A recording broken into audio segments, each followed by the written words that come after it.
जुन्नर तालुक्यातील निमगाव सावा या गावात विजेचा शॉक लागून एका मजुराचा दुर्दैवी मृत्यू झालाय।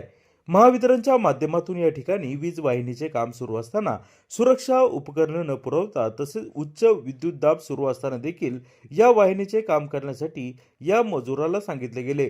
काम करत असताना विजेशी संपर्क येताच मजुराचा त्याच ठिकाणी चिटकून जागीच मृत्यू झाला।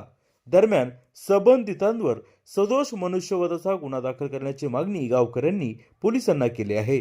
जुन्नर टाइम्स, निमगाव सावा, तालुका जुन्नर।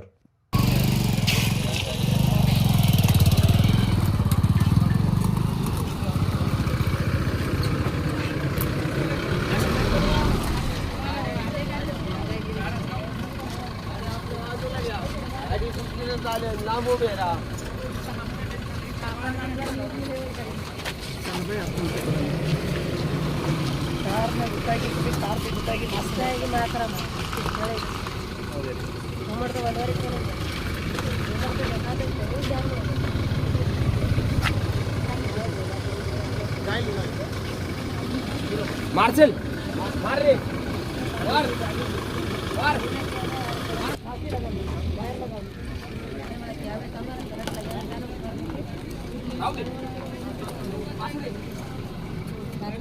आता हे जे काम चालू आहे हे कॉन्ट्रॅक्ट बेसवरती जॅक्सन कंपनीचं काम सुरू या ठिकाणी आहे। आणि ज्यावेळेस विजेचे खांब आजूबाजूला येतात आजीवाच्या जोखमीचं काम खऱ्या अर्थानं आपलं हे असते। ही जी घटना घडलेली आहे मेन लाईनवरती चालू असताना तो जो कामगार आहे त्याच्या निष्काळजीपणामुळे ही घटना थोडक्यात घडलेली आहे। मुळात वरती जे काम करताना यांनी स्वतःची सेफ्टी घेणं अतिशय महत्त्वाचं आहे।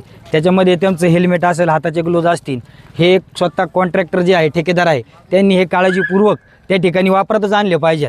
आता ही जी घटना घडली आज त्या व्यक्तीचा जो काही आपल्याला वरती जो हे जे आहेत वरती मेन लाईन आहे ती परमिट घेऊन त्यांनी ते तात्पुरत्या वेळासाठी बंद केलं पाहिजे होतं, परंतु तसं काही केलं गेलेलं नाही आहे। आणि हे जे कामगार आहेत हे सगळे कंपनीचं काम ह्या बेसिसवरती करतात। ही घटना घडली अतिशय दुर्दैवी आहे। या ठिकाणी लोकल ग्रामस्थांनी सुद्धा तातडीने मदत करण्याचा प्रयत्न केला, परंतु विजेचा झटका 11 व्होल्ट त्याला आहे, याच्यामध्ये जीव वाचणं अतिशय अवघड आहे। आता पुढील जे काय आता ज्या व्यक्तीचा मृत्यू झालेला आहे त्याला पुढील शवशोधनासाठी नारायणगाव या ठिकाणी हलवण्यात आलेलं आहे। त्याच्यासाठी ज्या काही पुढील प्रोसेस असतील, कायदेशीर बाबा असतील किंवा महावितरणतून काही विमा वगैरे असतील त्यांच्या कुटुंबांना जी मदत करण्याचा प्रयत्न आमच्या सगळ्यांच्या मार्फत करता येईल तो आपण करू। परंतु जी घटना घडलेली आहे याच्यामध्ये हे ठेकेदार असतील, ती सदर कंपनीचे जे काही कामगार असतील आणि हे जे काही कॉन्ट्रॅक्ट बेसवर जे काही कॉन्ट्रॅक्ट आहेत यांचं मुळात हा निष्काळजीपणा आहे। त्यांनी या कामामध्ये स्वतः पूर्णपणे लक्ष दिलं पाहिजे दादाबाई, आणि स्वतः सेफ्टीमध्ये यांना ज्या काही साधनं गरजेचे आहे त्याच्यामध्ये हँड ग्लोव्ज असतील, पायातले शूज असतील, हेल्मेट असतील, ह्या तातडीने वापरातच आणल्या पाहिजे। आणि जी लाईटीच्या आजूबाजूला जर अशा लाईट मेन लाईन जात असतील त्यावेळेस कुठली घटना घडेल नाही घडेल हा भाग पुढचा, पण ते तात्काळ परमिट आणून बंद करणं हे गरजेचं होतं। अशी आता ती घटना घडलेली आहे। याच्यामध्ये पुढील कायदेशीर प्रक्रिया नारायणगाव पोलीस स्टेशन आणि वैद्यकीय अधिकारी ते करत आहे।